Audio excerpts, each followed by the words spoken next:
Hola, hola mi gente, ¿cómo están?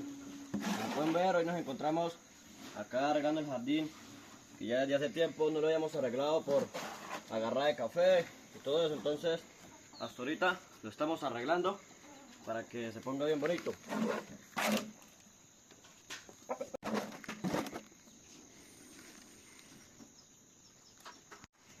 Miren mi gente, esa fue toda la hierba que tenía acá el jardín, pero ya gracias a Dios se la arrancamos para que él se pusiera bien bonito. Miren mi gente, ahí le estábamos echando abono para que ellas, como estaban algo maltratadas, algo acabadas, entonces le echamos abono para que se vayan a ir poniendo bonitas. Cuando ya estén bonitas, se las estaremos mostrando. Nos veremos en un próximo video. ¡Chao!